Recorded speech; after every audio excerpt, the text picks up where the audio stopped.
welcome to this video about plants. So yeah, in my last vlog, I think it was, I asked you guys if you wanted to see a houseplant collection tour video thingy, and you did, so here you go. And yeah, this plant obsession of mine is actually quite new. The past couple of months I bought a bunch of new plants, but before that I was not really into plants. I had cacti, which I could keep alive, and then I had orchids, but my orchids always die. I think that was the only plants I had until a year ago. Funnily enough, we've always had a lot of plants in my childhood home, but I just never really noticed. But yeah, then a year ago, we moved into this flat here in Kolding. We got this guy, our blocker plant from Frederick's parents, as a housewarming gift. I think ever since then, I've just really enjoyed watching plants grow, and I just love the green in my home. For many years, I've just always gone for this very clean white tone in my home. Yeah, now I want some more color. My plant obsession started with this plant, and yeah, I just kept buying plants ever since then. But enough about the background story. I thought I would make this video just show you guys that keeping plants is not that difficult. I don't have green fingers at all, but I've just kept all these plants alive. So if you really want to have plants yourself, maybe this can be helpful to you. But yeah, let's move on to the plants. In the bedroom, we currently have 3 plants. First of all, we have this plant, and I actually don't know the name of it. We call it the grandpa plant because we got it from Frederick's late grandfather. We keep getting new plants, so we give them away to people who want these for themselves. It's very easy to care for, and it can survive basically anywhere in your house. We keep it here because it can handle the sun. I do think it does get a bit yellow sometimes, but whenever a leaf falls off, a new one comes out, so it keeps growing and getting new ones, so it never dies. But basically with this one, if it looks sad and it hangs a bit, just give it some water and it'll be fine. I water this one once a week and it likes that. We've also had succulents for quite a lot of years, and this one is my favorite, the Aloe Vera plant. This one also needs a bit of water once a week-ish. It needs to be in half shadow, sunny positions because it's a succulent. And it basically became this size last summer, so in the summer especially it grows quite a lot. I think you're also supposed to cut off some of the leaves when it has like around 12, but I haven't cut mine yet. Some of them have fallen off, but it's still alive, and this one is quite new, so it means it's okay. And then we currently have these 3 cacti. I think I like this one the best. It does get a bit dusty. But yeah, they can wither a bit. And if you didn't know, succulents don't need that much water, so just once a while when you feel like it. I currently don't have that much in the kitchen, but I do have some herbs, and I think these are doing very well. Most of my plants are in my living room, and I think I have quite a lot at the moment. Oh, okay, you're gonna sit there? The next plant we got was this Monstera, and I call it the blogger plant because that's basically what all Danish bloggers have. It grows quite a lot in summer, and then I water it like once a week, but in winter I only need to water it once every 2nd week because it doesn't really need that much water. And if you give it too much water, the leaves in the bottom here will turn yellow, so be careful not to give it too much water. In summer it looks like the leaves are almost sweating because water drips down here. That's pretty cool. And as you can see, I'm keeping it away from the window, keeping it in half shadow so it doesn't get too much sunlight. I've also put a stick in here so that it can stand, because it'll just be like everywhere if I don't do anything to it. I just tried with some string as well, but I think this one is what works best. When we moved into this apartment, we also got this Pachira, I think that's how you pronounce it. I actually thought it was dead until a few weeks ago, or maybe months. It was basically starting to wither, but then I discovered that you have to water it very carefully, and the way you do it is you should buy one of these spray bottles that can spray only a bit of water on the leaves. So yeah, I basically do this every day.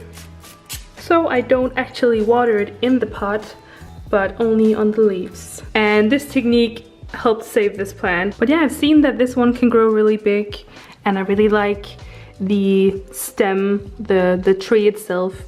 of this one's pretty cool. Next to the Pachira we have this palm, and it's supposed to grow real big, but I think it might take a few years for it to grow that much. Right now I'm just keeping it here. This is an air cleaning plant, and it can handle direct sunlight, and it has to be watered regularly. It's kind of easy to take care of, I think. Next we have this orchid, and I'm afraid this might die because, I don't know, they just die on me always. But I'm just gonna enjoy the sight of this for now. I know you have to use special orchid fertilizer. There's a special way to water this as well.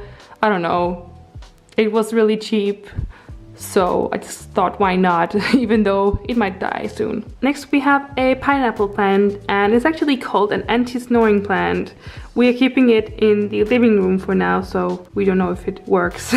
This one you just have to keep moist and put it in a bright placement, but not in direct sun. It needs to be watered regularly, but it's okay if it dries out between the watering. Once in a while it should be fertilized and be given a shower, so it's nice and wet. It likes that. Here you go. Just like the Monstera, this one also likes to be watered twice a week and more often in the summer. All of these plants here don't really handle direct sunlight very well, so I roll these curtains down whenever it's really sunny. My Pilea plant was a gift from my mom and stepdad. It cannot handle too much heat and direct sunlight, so I put it here on the shelf. If you just get some fertilizer and water often, it's fine.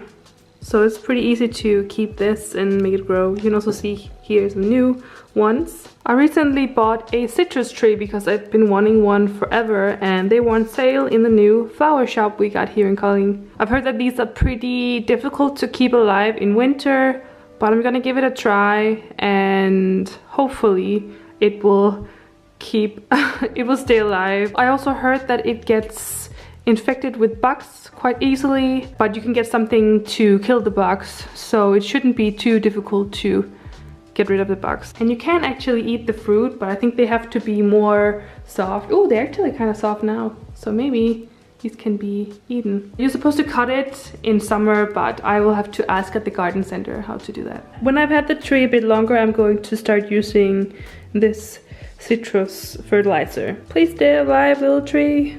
So yeah, this one needs a bright placement, and don't give it too much or too little water.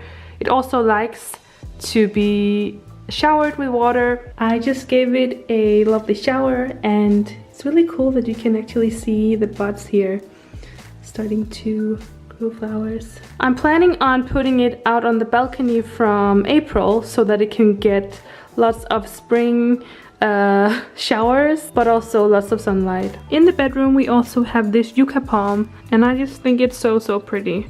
This one needs to be kept moist, which you can feel down here, and it likes direct sunlight, so I put it here where there's always sunlight for the plants. You can see here that the tree is growing, but it's only here they will grow, not here. This part has been cut so that it can't grow. Moving on to the guest room or the office, we have this Calathea. I think these leaves are super beautiful. They're all green here, and then on the other side it's kind of red. This needs a bright placement and needs to be moist but not overwatered. Then you can fertilize it once a month. I haven't done that yet, and it's still growing, so I think it's alright here. This is kind of in the back of the room, but I think it gets enough sunlight. And the last plant that we have is the peace lily. This is actually poisonous to humans and animals, so don't try to eat this. But even though it's poisonous, it's actually air cleaning, which is pretty cool. And I think the flowers are really beautiful. As for water, it needs to be moist, but you can't overwater it.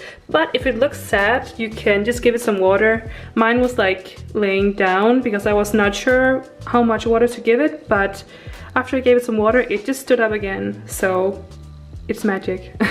And yeah, I read that it has to be repotted annually and fertilized every 6 weeks. I put it in the guest room because we have morning sun here and not afternoon sun, because apparently they don't like that, so they'll just get a bit of sun here in the morning and not any harsh afternoon sun. So that was all of our houseplants, and we do have these fake ones as well, but yeah, that was it for the houseplant tour. So that was it for this video, guys. I really hope that you enjoyed it. If you have any comments or questions for me, please leave them down below. Don't forget to subscribe to my channel, give this video a like, and follow me on social media, Instagram. But yeah, thanks for watching. I will see you guys in the next video. Bye!